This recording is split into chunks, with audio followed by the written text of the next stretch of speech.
ये सारे family members अपनी वेकेशन बहुत ही अच्छे से एंजॉय कर रहे थे, लेकिन उनका सामना नेचर के इतने खतरनाक रूप से हो जाएगा किसी ने सोचा भी नहीं था। तो इस रोमांचक कहानी की शुरुआत होती है एक हंसते खेलते फैमिली को दिखाते हुए। इस फैमिली में सबसे हेड मेंबर का नाम हेनरी था और उसकी वाइफ स्टेसी होती है। उन दोनों के 3 बच्चे थे जो बहुत ही प्यारे होते हैं और अब इतने दिनों बाद उन्होंने थाईलैंड जाकर एंजॉय करने का प्लान बनाया था। हेनरी ने तो अपनी कंपनी से पूरे 1 महीने की छुट्टी ली होती है। अब वो सभी जल्द से जल्द थाईलैंड जाने के लिए प्लेन में बैठ जाते हैं। यहाँ स्टेसी बहुत ही ज्यादा डर रही होती है क्योंकि उसे प्लेन का सफर बिल्कुल भी पसंद नहीं। स्टेसी का बेटा जिसे इन सारी चीजों की आदत थी वो अपनी मदर का मजाक भी उड़ाता है, लेकिन स्टेसी उसे बिल्कुल भी दिल पर नहीं लेती और कैसे भी करके उस सफर को कंटिन्यू करती है। फाइनली वो सभी कुछ ही घंटों के अंदर थाईलैंड पहुंच चुके थे। उन्होंने जिस जगह पर रुकने का प्लान बनाया था वो एकदम लग्जरियस होता है। हेनरी ने इन चीजों पर काफी सारे पैसे खर्च किए होते हैं कि वो अपनी फैमिली को अच्छे से अच्छा सर्विस प्रोवाइड कर सके, लेकिन उन सभी को बिल्कुल अंदाजा नहीं कि थोड़े समय में कितनी सारी खतरनाक चीजें होने वाली हैं। लेकिन इस तरीके से हम उन सभी को अकेला नहीं छोड़ेंगे, बल्कि अपने आप को इन खतरनाक सिचुएशन में रख कर पता लगाएंगे कि इनसे बचा कैसे जा सकता है। बहुत सारे एक्सपर्ट द्वारा वेरीफाई किए गए सर्वाइवल स्किल्स को मैं लेकर आया हूँ ताकि हम अपनी और अपने फैमिली की सुरक्षा कर सके।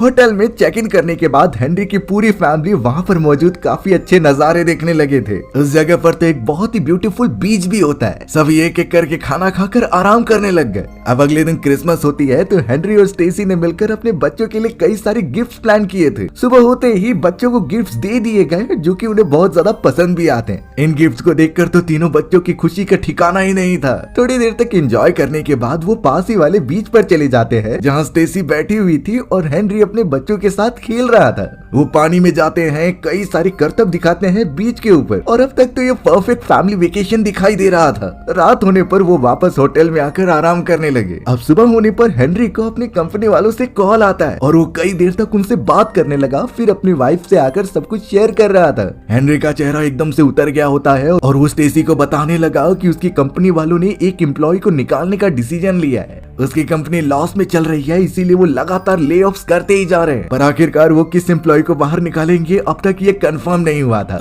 इन्हीं वजह से हेनरी काफी ज्यादा टेंशन में है कि कहीं वो उसे तो नहीं निकाल देंगे। स्टेसी इन चीजों को सुनने के बाद डायरेक्टली कहती है कि हमें वापस चले जाना चाहिए, पर हेनरी ये बिल्कुल भी नहीं चाहता था। इतने समय बाद उसे अपनी फैमिली के लिए टाइम मिला है और बच्चे कितना एंजॉय कर रहे हैं, तो इसीलिए हेनरी ने वापस जाने से मना कर दिया और अपनी वेकेशन एंजॉय करने के लिए कहा। हेनरी भी खुद अपने बच्चों के पास चला जाता है पूल के अंदर। लग रहा था कि वो अपना ये वेकेशन काफी अच्छी तरीके से एंजॉय करेंगे, पर अचानक आसमान में कई सारी पक्षियां यहाँ से वहाँ उड़ने लगी थीं। अजीब तरीके की आवाजें चारों तरफ से गूंजने लगती हैं। बीच के किनारे जितने भी लोग मौजूद थे वो उन चीजों को नोटिस करने लगे कि आखिर यहाँ पर क्या हो रहा है। लेकिन अगले ही मोमेंट में हमें पानी की एक बहुत ही बड़ी लहर दिखाई जाती है जो उनके ऊपर सीधा आकर टकराने लगी। उन बड़ी बड़ी लहरों का फोर्स इतना ज्यादा होता है कि सामने आने वाली वो हर एक चीजों को डिस्ट्रॉय कर देते। कई सारे लोग उस पानी की चपेट में आने लगे और वो बहाकर उन्हें आगे लेकर चली जाती। हेनरी, स्टेसी और उसकी पूरी फैमिली भी उन चीजों के अंदर फंस जाती है। किसी को कुछ नहीं समझता कि आखिर वो बचने के लिए क्या करे। यहाँ स्टेसी ने तो अपने आप को एक जगह पर स्टेबल रखने के लिए किसी पेड़ को पकड़ कर रखा था। पानी का लेवल तो उनकी बॉडी तक भी आ चुका होता है और अगर वो जरा सा भी ऊपर आया तो सभी डूबकर मारे जाएंगे। स्टेसी काफी ज्यादा रोते हुए अपने हस्बैंड और बच्चों के लिए चिल्ला रही थी कि आखिर वो कहाँ पर चले गए। कहीं भी वो दिखाई नहीं दे रहे होते और मोस्ट ऑफ द चांस है कि वो पानी में डूब गए होंगे। बेचारी स्टेसी तो कुछ समय तक लगातार चिल्लाते ही रह गई। देखते ही देखते चारों तरफ पानी भर चुका था और कितने लोग मारे गए इसका भी नहीं अंदाजा।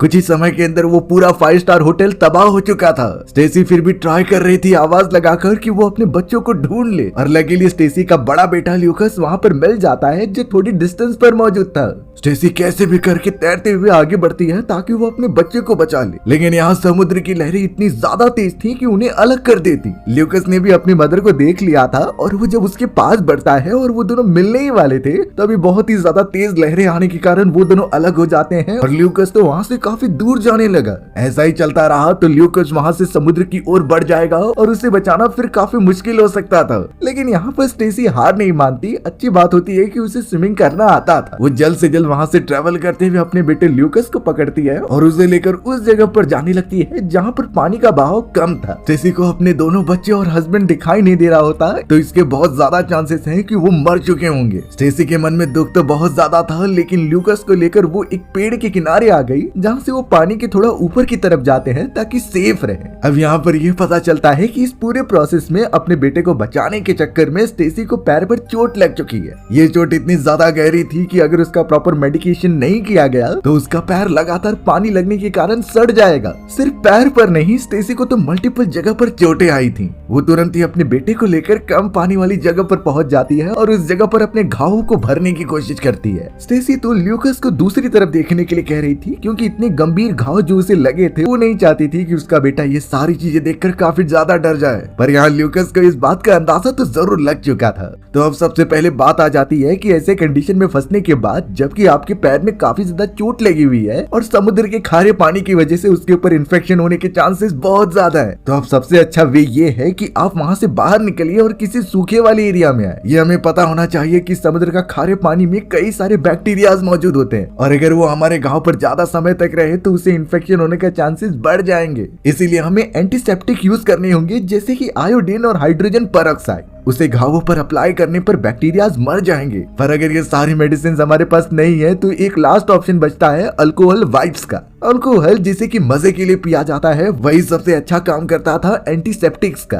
कई सारे सर्वाइवल एक्सपर्ट्स ने ये प्रूव किया है कि अल्कोहल से घाव को साफ करने से वो पूरी तरीके से इन्फेक्शन से बचा रहता है। ये इस वजह से क्योंकि अल्कोहल के अंदर 70% आइसोप्रोपाइल और इथाइल अल्कोहल होता है, जो मोस्टली घाव के ऊपर मौजूद बैक्टीरियाज, वायरसेस और फंगस को एकदम से खत्म कर देता था। थोड़ा सा डीप में जाए तो पता चलेगा कि अल्कोहल बैक्टीरियाज और कई सारे वायरसेस के आउटर मेम्ब्रेन को ब्रेक डाउन कर देता है, यानी वो हिस्सा जो प्रोटीन से बना हुआ था उसे पूरी तरीके से डिस्ट्रॉय करने के बाद वो बैक्टीरियाज भी मर जाते थे। तो ऐसे खतरनाक कंडीशन में अल्कोहल ही सबसे बेस्ट होगा जो इन्फेक्शन से बचा सकता है। पर देखकर लग रहा था कि स्टेसी की हालत इससे भी ज्यादा खराब है। वो फिलहाल के लिए अपने बेटे ल्यूकस को लेकर बिना पानी वाले जगह पर जाने लगी जहाँ कई सारी चीजें डिस्ट्रॉय पड़ी हुई होती है। अचानक ल्यूकस को एक बच्चे के रोने की आवाज सुनाई दी जो कि मदद की गुहार लगा रहा था। ल्यूकस अपने आप को रोक नहीं पाया और अपनी मदर स्टेसी को लेकर वहाँ जाने लगा। पर यहाँ स्टेसी अपने बेटे को मना करती है क्योंकि वो नहीं चाहती कि अब उसका बेटा भी मारा जाए। पहले ही उसके हस्बैंड और दोनों बेटे गायब हो चुके हैं और पता नहीं वो जिंदा भी है कि नहीं। लेकिन यहाँ ल्यूकस अपनी मदर को साफ समझाता है कि मेरे आसपास अगर कोई मदद मांगेगा तो मैं उसकी हेल्प करने में पीछे नहीं हटूंगा। शायद उस बच्चे को हमारी जरूरत है तो हमें वहाँ जाकर उसे लाना चाहिए। स्टेसी को एक तो चोट लगी होती है और वो इस पूरे प्रोसेस में काफी डर रही थी, लेकिन ल्यूकस कैसे भी करके अपनी मदर को उस जगह पर लेकर जाता है और कुछ सामान हटाने पर उन्हें एक छोटा बच्चा दिखाई देता है। बहुत सारी लहरें आने की वजह से वो यहाँ पर फंस गया था, लेकिन लकीली वो जिंदा है। स्टेसी और ल्यूकस उस बच्चे की मदद करते हैं वहाँ से निकालने के लिए, पर अब ये भी श्योरिटी नहीं है कि वो यहाँ से बचकर जिंदा निकल भी पाएंगे कि नहीं। ल्यूकस अपनी मदर और उस बच्चे को लेकर एक पेड़ पे चढ़ाने का ट्राई करता है क्योंकि खारे पानी से बचने का यही तरीका था। इससे वो ऊंचाई वाली जगह पर रहेंगे और अगर कोई रेस्क्यू टीम यहाँ पर आती है तो वो वहाँ से उसे सिग्नल दे पाएंगे। ल्यूकस कैसे भी उस बच्चे को ऊपर की तरफ तो ले लेता है, लेकिन जब बारी आई उसकी मदर की तो स्टेसी को बहुत ही ज्यादा पेन होने लगा। ऑब्वियस बात थी कि उसे इतने ज्यादा चोट लग गए थे कि वो ठीक से चल भी नहीं पाती। पेड़ के ऊपर चढ़ना तो उसके लिए बहुत मुश्किल लग रहा था। उस समय ल्यूकस ही था जो अपनी मदर को पूरा सपोर्ट करता है वहाँ से ऊपर चढ़ने में। बहुत देर तक वो सफर करते रह गए, पर आखिरकार स्टेसी ऊपर चढ़ने में कामयाब हो जाती है। स्टेसी के घाव को देखकर ये कंफर्म है कि उसे इन्फेक्शन हो चुका है, पर अब यहाँ उनके पास वेट करने के अलावा और कोई भी ऑप्शन नहीं। जब तक उन्हें कोई बचाने नहीं आ जाता उन्हें यहीं पर रहना होगा। ऊपर बैठकर वो चारों तरफ का नजारा देख रहे थे कि कितनी तबाही मची हुई है। कई लोगों की डेड बॉडीज पड़ी हुई थी और पेड़ पौधे तो एकदम से ढह चुके होते हैं। उनके लिए ये सीन इतना ज्यादा डरा देने वाला है कि उन्हें अपनी आंखें नहीं खोली जा रही। कई देर तक ऐसा ही चलता रहा, बट बाद में वहाँ पर रहने वाले गाँव के कुछ लोग उस जगह पर आ जाते हैं। वो सभी देख रहे थे कि जो भी लोग जिंदा है उसे हॉस्पिटल में ट्रांसफर कर दिया जाए। स्टेसी और ल्यूकस ने तुरंत ही उन गांव वालों को मदद के लिए अपने पास बुलाया। जल्द से जल्द उतरने पर एक बूढ़ा आदमी स्टेसी को खींच कर लेकर जा रहा होता है क्योंकि उसमें हिम्मत नहीं कि वो चल सके। ल्यूकस भी इन चीजों को कुछ समझ नहीं पा रहा था, लेकिन उन गांव वालों ने बहुत अच्छी तरीके से मदद की। उन्होंने अपनी ट्रक के ऊपर सारे जरूरतमंद लोगों को ले लिया और तुरंत बढ़ने लगे उस जगह से हॉस्पिटल की तरफ। इस देर में सब हॉस्पिटल पहुंच जाते हैं तो पता चला कि हॉस्पिटल की भी हालत खराब है। उस हादसे में इतने सारे लोग घायल हो चुके हैं कि सभी को यहीं पर लाया गया। सभी डॉक्टर्स और स्टाफ एकदम से परेशान थे कि वो इतने घायल लोगों को ठीक कैसे करेंगे। हॉस्पिटल में इतनी ज्यादा भीड़ लगी हुई थी कि किसी को पैर रखने की जगह ही नहीं। स्टेसी को भी जल्द से जल्द स्ट्रेचर पर लेटाकर अंदर लेकर जाया जाता है क्योंकि उसकी हालत भी खराब होती है। बेचारा ल्यूकस बहुत ही ज्यादा कंफ्यूज था और वो अंदर जाकर बाकियों के साथ वेटिंग एरिया में वेट करने लग जाता है। सभी लोग न्यूज देख रहे थे इस आपदा के बारे में कि आखिर ये कैसे हुआ और कितने लोगों की जानें चली गईं। उस हॉस्पिटल के अंदर इतने सारे पेशेंट मौजूद थे कि डॉक्टर्स एक टाइम पर एक पेशेंट को देख ही नहीं पाते। स्टेसी की हालत अब देखते ही देखते खराब होती जा रही थी और उसे बहुत ही ज्यादा पेन भी होता है। स्टेसी उसे जब कंट्रोल नहीं कर पाती तो अपने बेटे ल्यूकस को एक ऐसी दवा ढूंढने के लिए कहती है जिससे दर्द कम हो जाता है। बेचारा ल्यूकस उस पूरी जगह पर उस दवा को ढूंढने लगा लेकिन उसके हाथ कुछ नहीं लगता।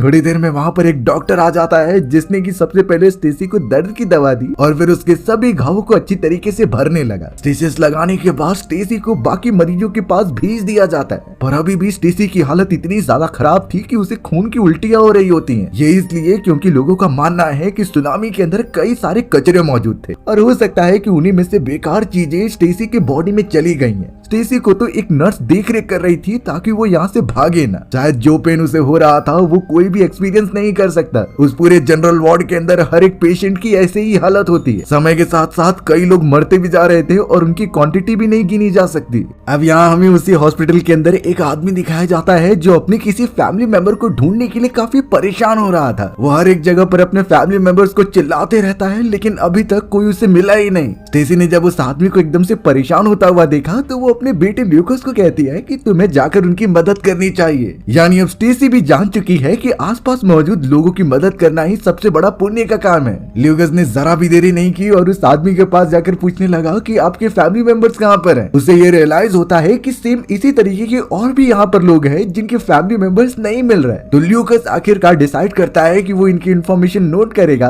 और ट्राई करेगा कि खोए हुए मेंबर्स उसे मिल जाए। उसने तो सामने मौजूद उस आदमी के साथ साथ कई सारे मरीजों के भी फैमिली मेंबर्स के बारे में पता किया, वो कहाँ से बिलोंग करते हैं और उनके फैमिली मेंबर्स कैसे दिखते हैं। ये सारी इन्फॉर्मेशन वो एक किताब पर लिख लेता। देखकर ऐसा लग रहा था कि जो काम पुलिस ऑफिसर्स को करना चाहिए वो एक छोटा बच्चा ल्यूकस कर रहा है। एक तो उसकी मदर भी बहुत ज्यादा बीमार है लेकिन फिर भी वो आसपास मौजूद लोगों को उसके फैमिली मेंबर्स से मिलाना चाहता है। अब ल्यूकस को उस जगह पर एक लड़का दिखाई दिया जो बहुत घायल था। वो उससे भी छोटा होता है और पूछने पर पता चला कि उस लड़के का फादर था जो नहीं मिल रहा। उसके फादर के बारे में थोड़ी और इन्फॉर्मेशन निकालने पर ल्यूकस को ये समझ में आता है कि जो आदमी उसे पहले मिला था वो इसका ही फादर है। इसीलिए वो तुरंत ही उस पहले वाले आदमी के पास चला गया और उस घायल लड़के को उससे मिलवा दिया। दोनों फादर एंड सन एक दूसरे को देखकर बहुत ज्यादा खुश होते हैं और गले लग जाते हैं। ल्यूकस भी खुश था लेकिन साथ ही साथ उसे अपने फादर की भी याद आने लगी थी क्योंकि अब तो लग रहा होता है कि वो मर चुके हैं। अब वो बेचारा भागता हुआ उस वार्ड में चला गया जहाँ उसकी मदर थी, लेकिन जिस स्ट्रेचर पर उसकी मदर स्टेसी को लिटाया गया था वो वहाँ पर मौजूद ही नहीं थी। उसकी जगह पर तो कोई और मौजूद होता है। ल्यूकस इस बात से काफी परेशान होकर जोर जोर से चिल्लाने लगा अपनी मदर का नाम। वहाँ पर कई सारी नर्सेस मौजूद थी जो वहाँ आकर ल्यूकस को कंफर्टेबल कराती हैं, लेकिन उन सारी नर्सेस ने एक्चुअल बात ही नहीं बताई कि आखिरकार उसकी मदर को कहाँ पर शिफ्ट किया गया है। एक नर्स तो ल्यूकस को लेकर दूसरे वाले वार्ड में आ गई और उस वार्ड के अंदर कई सारे बच्चे मौजूद थे। उन सभी बच्चों के बॉडी पर एक स्टिकर लगाया गया था जिस पर रैंडम नंबर्स लिखे गए थे। ल्यूकस ठीक से सोच भी नहीं पा रहा था क्योंकि उसे अपनी मदर की बहुत याद आ रही होती है। एक नर्स तो ल्यूकस के पास आकर उससे कुछ इन्फॉर्मेशन लेती है कि वो अपने रिलेटिव्स को जानता है कि नहीं जो शायद यहाँ आकर उसे पिक कर सकते हैं। बेचारा ल्यूकस डरते हुए ये बता रहा था कि मेरे ग्रैंडफादर मौजूद हैं, लेकिन उनका कॉन्टैक्ट नंबर उसे याद नहीं। अब वो नर्स वैसा ही एक पेपर निकालती है और उसके ऊपर कुछ नंबर लिखकर ल्यूकस की बॉडी पर लगा देती है। अब तो ल्यूकस को शायद अंदाजा लग चुका था कि ये नर्सेस उसे कुछ बता नहीं रही अपनी मदर के बारे में, तो हो सकता है कि उसकी मदर बहुत ही ज्यादा बीमार होकर मारी गई। इन लोगों ने तो उसे दफना भी दिया होगा। पहले ल्यूकस के फादर एंड ब्रदर्स मारे गए और अब उसकी मदर भी नहीं बच पाई। इतना सारा दुख वो छोटा लड़का अपने मन में दबाए हुए था। अब दूसरी तरफ हमें वो एरिया दिखाया गया जहाँ पर सुनामी आई थी और सारी चीजें खत्म हो गई थी। चारों तरफ सिर्फ लोगों की डेड बॉडीज और कई सारी तबाह चीजें दिखाई दे रही थी, लेकिन इन चीजों के बीच हम एक आदमी को देखते हैं जो कोई और नहीं बल्कि हेनरी ही था। यानी हेनरी अभी तक मरा नहीं है। वो कैसे भी करके उस सुनामी को झेल गया और उसकी बॉडी पर कई सारे चोट लगे हुए थे। हेनरी फिलहाल के लिए वहाँ पर चारों तरफ अपनी फैमिली को आवाज लगाने लगता है कि वो सही सलामत है भी कि नहीं, पर अफसोस उस इंसान जगह पर उसके अलावा कोई भी नहीं नहीं था। हेनरी उस जगह की हर एक जगह तलाशने लगता है कि एटलीस्ट उसे अपने फैमिली मेंबर्स की बॉडी तक मिल जाए। उस जगह पर कई सारी रेस्क्यू टीम्स भी आ चुकी थी जो हेलीकॉप्टर से चारों तरफ देख रहे होते हैं। उन्होंने हेनरी को भी ऊपर आने के लिए कहा, पर हेनरी अपने फैमिली मेंबर्स को ढूंढे बिना यहाँ से नहीं जाएगा। अब हेनरी उसी होटल में जाने लगता है जहाँ पर उन लोगों ने स्टे किया था। होप से उसे वहाँ पर अपने बच्चे और वाइफ मिल जाए, पर अंदर जाने पर कई सारी चीजें बिखरी हुई थी जिससे कि हेनरी को बहुत ही ज्यादा चोट लगती है। उसके पैर पर इतनी ज्यादा घाव थे कि वो ठीक से चल भी नहीं पाता।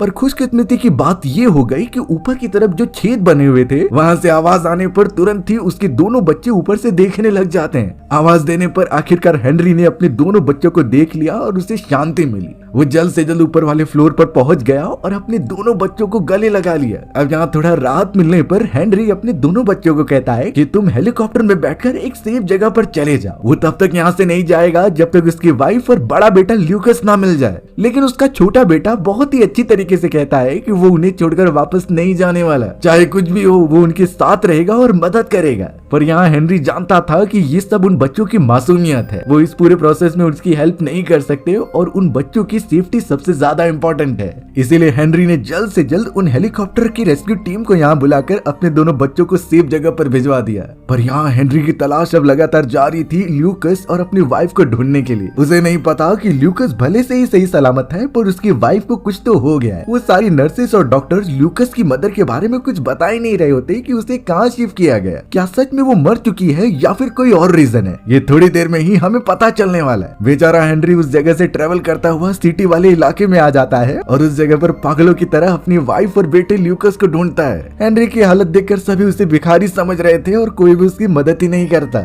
हेनरी वहाँ पर मौजूद पुलिस ऑफिसर्स और कई सारे लोगों से अपने फैमिली मेंबर्स के बारे में पूछता भी है, लेकिन उसी की तरह बाकी लोग भी काफी पैनिक थे जो उसकी प्रॉपर तरीके से मदद नहीं कर पाते। कई घंटे तक घूमने के बावजूद भी हेनरी को कुछ हाथ नहीं लगा तो वो अकेला ही आधी रात को वहाँ से निकल पड़ता है। इतनी ज्यादा थकान और इतने ज्यादा चोट लगने के कारण वो ठीक से चल भी नहीं पाता। अब सड़क पर एक कार आकर ठीक उसके सामने रुक जाती है और उन लोगों ने देखा कि हेनरी कितना कमजोर हो चुका है, इसीलिए वो तुरंत ही घायल पड़े हुए हेनरी को लेकर हॉस्पिटल में चले गए और उसे एक मेडिकेशन कैंप में भर्ती करा दिया। उस जगह पर इसी सुनामी में घायल हुए कई सारे लोगों को लाया गया होता है जिनका इलाज चल रहा था। हेनरी के सामने एक आदमी था जो बहुत ही परेशान होता है अपनी फैमिली के लिए, क्योंकि उसकी भी फैमिली इस तरीके से यहाँ पर वेकेशन मनाने आई थी, लेकिन उसकी वाइफ और बेटे दोनों ही नहीं मिल रहे। पर सबसे बुरी बात यह है कि उस आदमी को ये भी नहीं पता कि उसके फैमिली मेंबर्स जिंदा भी बचे हैं कि नहीं। उसने इस जगह का पूरी तरीके से छानबीन कर ली, लेकिन उसके फैमिली मेंबर्स अब तक नहीं मिले। वह आदमी तो रो रो कर बेहाल हो रहा था और सभी उसे सांत्वना देते हैं, क्योंकि वहाँ जितने भी लोग थे उनकी भी हालत वैसे ही थी।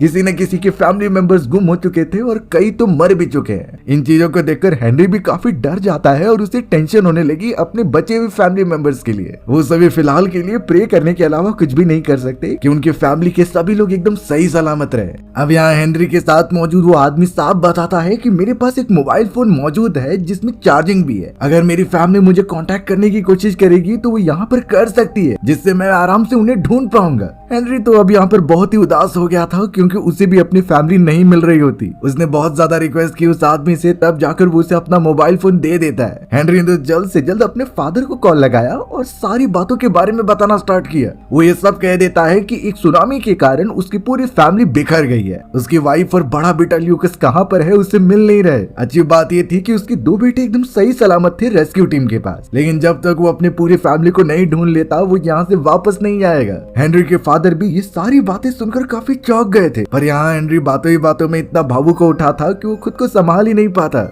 वो दूसरा आदमी जिसका नाम बैन होता है और उसने अपना मोबाइल फोन हेनरी को दिया था, वो उसे कंफर्टेबल फील कराता है। वो तो उसके साथ निकल पड़ा अपनी और उसकी फैमिली को ढूंढने के लिए, क्योंकि फिलहाल तो दोनों की कंडीशन सेम ही थी। वो दोनों सुनसान जगह पर आ जाते हैं जहाँ पर ये सुनामी पहली बार आई थी, लेकिन यहाँ ये बात तो कंफर्म होती है कि उन्हें कुछ भी नहीं मिलने वाला। वहाँ से ट्रेवल करते हुए वो दोनों हॉस्पिटल में भी पहुंच गए, ये सोचकर कि शायद रेस्क्यू टीम वाले उन सभी को यहाँ पर लेकर आए होंगे। अब दूसरी तरफ हमें ल्यूकस दिखाया गया, जिसे कई सारी नर्सेस सामने बिठाकर कुछ चीजें दिखा रही थी। नर्सेस ल्यूकस के सामने कुछ सामान रखती हैं ये पता करने के लिए कि ये उनके फैमिली मेंबर्स के हैं कि नहीं। ल्यूकस ने जब ध्यान से देखा तो उसे कुछ नहीं समझ में आता, यानी ल्यूकस के फैमिली मेंबर्स कोई और है। अब ल्यूकस को एक नर्स दूसरी जगह पर लेकर चली जाती है जहाँ इमरजेंसी वार्ड था। उस जगह पर एक लेडी लेटी हुई थी और ल्यूकस ने जैसे उसे देखा तो वो बहुत ही ज्यादा खुश हो गया। ये उसकी मदर स्टेसी होती है जो बहुत बुरी हालत में थी, यानी वो मरी नहीं थी बल्कि उसका एक्स्ट्रा इलाज कराने के लिए यहाँ पर शिफ्ट कर दिया गया था। लेकिन प्रॉपर तरीके से देखा जा रहा है कि उसकी हालत कितनी ज्यादा खराब है।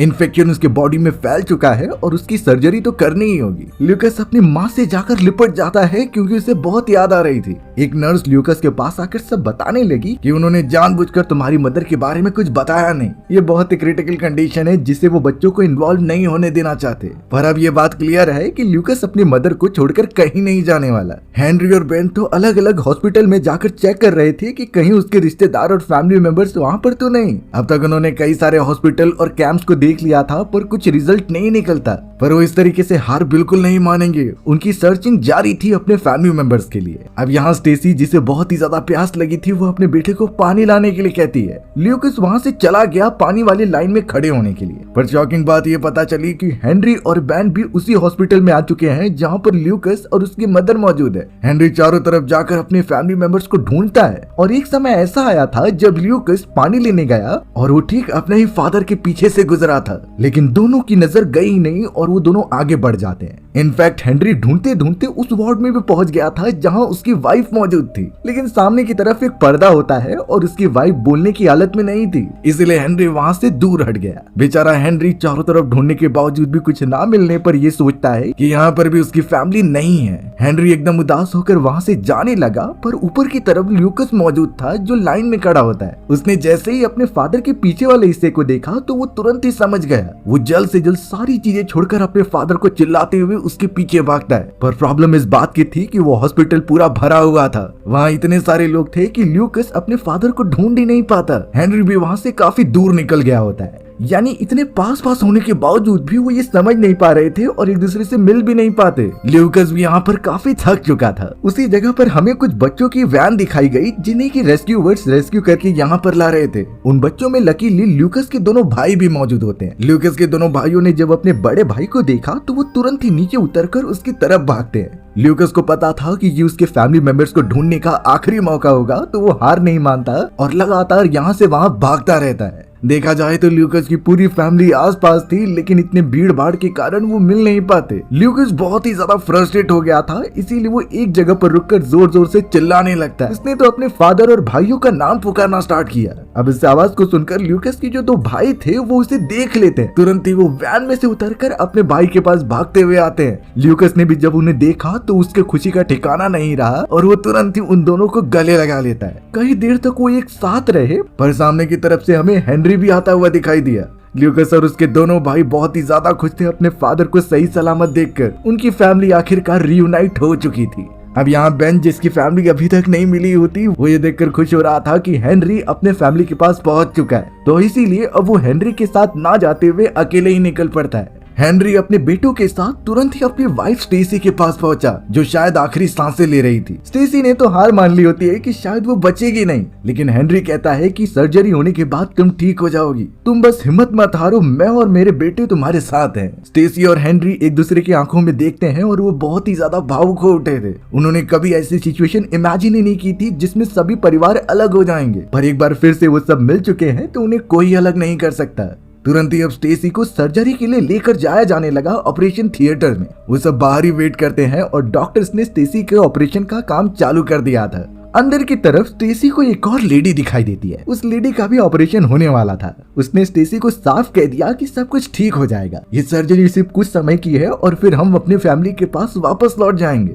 स्टेसी भी अब यहाँ अपने आप को काम डाउन करती है और अपने फैमिली मेंबर्स के बारे में सोचती है। उसे तब का मोमेंट भी याद आता है जब सुनामी के अंदर वो सब फंस चुके थे। स्टेसी को इतना तो समझ में आ गया था कि जैसे वो वेकेशन के लिए यहाँ पर आए थे तो नेचर के सामने उनका कोई मुकाबला नहीं। नेचर अगर चाहे तो हमें बना सकती है और एक ही बार में मिटा भी सकती है। हेनरी और उसके तीनों बच्चे पूरी रात प्रे करते रह गए स्टेसी की सलामती के लिए। जब यहाँ सुबह हुई तो हेनरी अपने बेटे को आकर कहता है कि सब कुछ ठीक हो गया है, सर्जरी अच्छे से कामयाब हो गई और स्टेसी एकदम सही सलामत है। ये सुनने के बाद वो बहुत ही ज्यादा खुश हो उठे। उनके मन में एक इमेजिनेशन आने लगी कि वो अपनी फैमिली वापस से स्टार्ट कर सकते हैं। जल्द से जल्द स्टेसी को डिस्चार्ज करने और किसी दूसरी जगह पर शिफ्ट करने का प्रोसेस स्टार्ट कर दिया गया। हेनरी अपने तीनों बच्चों को लेकर उस जगह पर चला जाता है और वहाँ पर तो उनके ग्रैंडफादर भी आ गए जो उन्हें लेने आए होते हैं। ल्यूकस तुरंत ही अपनी मदर के पास आता है और उनसे कहता है कि मैं तुम्हें छोड़कर कहीं नहीं जाऊंगा। स्टेसी को भी बिलीव नहीं हो रहा था कि वो सब आखिरकार मिल चुके हैं। कहाँ लग रहा था कि स्टेसी बच नहीं पाएगी और वो उनकी फैमिली अधूरी रह जाएगी, लेकिन यहाँ सारी प्रेयर्स काम आ गए। वो दोनों बहुत ही ज्यादा भावुक होकर एक दूसरे को गले लगा लेते हैं। अब उस जगह से निकलते हुए हेनरी लगातार प्रे कर रहा था बेन के लिए कि एटलीस्ट उसकी भी फैमिली मिल चुकी होगी। बेन वो था जिसने हेनरी की बहुत ज्यादा मदद की। उसने मोबाइल फोन्स दिए और उसकी फैमिली जब तक नहीं मिल गई तब तक लास्ट समय तक रहा। लेकिन ये कंफर्म नहीं है कि बेन की भी फैमिली मिली भी कि नहीं। वो सभी तो एक साथ मिलकर यही प्रे कर रहे थे कि जितनी भी लोगों की फैमिली वहाँ पर नहीं है वो सब मिल जाए। लेकिन ये एक बहुत ही बड़ा लेसन है जो कि हेनरी और उसकी फैमिली को सीखने मिला है। उनकी अहमियत तब पता चलती है जब वो हमसे दूर चले जाते हैं। शायद अब हेनरी की फैमिली इससे आगे से और भी अच्छी तरीके से कनेक्टेड हो जाए, बट हमारी कहानी इसी तरीके से यहीं खत्म हो जाती है। सो व्यूअर्स, आपको ये स्टोरी कैसी लगी कमेंट सेक्शन में बताना भूलना मत। और अगर आपको मेरा एक्सप्लेनेशन 1% भी अच्छा लगा होगा ना, तो वीडियो को लाइक एंड चैनल को सब्सक्राइब करना भूलना मत। मिलते हैं इसी तरीके की मजेदार कहानियों में, तब तक के लिए बाय बाय।